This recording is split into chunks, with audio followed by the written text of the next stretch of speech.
দেখছেন বিস club biscuit presents প্রবাস কণ্ঠ প্রাইম নিউজ।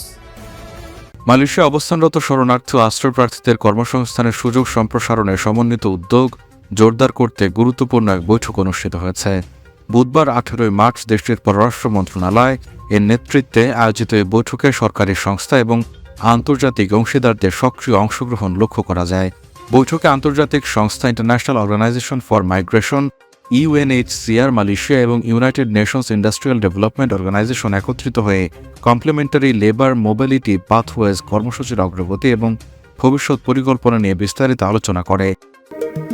মালয়েশিয়ায় থাকেন, আন্তর্জাতিক কর্মপরিবেশে স্মার্ট ও সফল ক্যারিয়ার করতে প্রস্তুত, তবে আপনাকে খুঁজছে প্রাণ মালয়েশিয়া।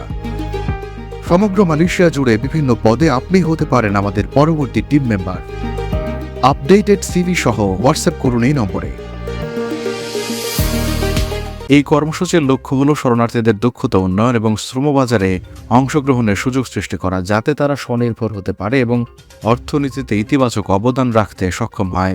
বৈঠকে সংশ্লিষ্ট সরকারি অংশীদারদের সামনে কর্মসূচির বর্তমান অগ্রগতি তুলে ধরা হয়, পাশাপাশি ভবিষ্যতে বাস্তবায়নের ধাপসমূহ স্পষ্টভাবে ব্যাখ্যা করা হয়, যাতে কার্যক্রম আরও সুসংগঠিতভাবে নেওয়া যায়।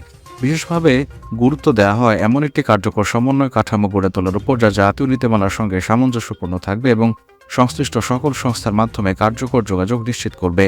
এতে অংশগ্রহণ করে মালয়েশিয়ার জাতীয় নিরাপত্তা পরিষদ, স্বরাষ্ট্র মন্ত্রণালয়, মানব সম্পদ মন্ত্রণালয়, উচ্চশিক্ষা মন্ত্রণালয় এবং জাতীয় টিভিইটি কাউন্সিল সহ গুরুত্বপূর্ণ বিভিন্ন সংস্থা। এসব প্রতিষ্ঠানের অংশগ্রহণ কর্মসূচির বাস্তবায়নে একটি সমন্বিত বহুমাত্রিক দৃষ্টিভঙ্গি নিশ্চিত করবে বলে মনে করা হচ্ছে। প্রবাস কণ্ঠ নিউজ ডেস্ক।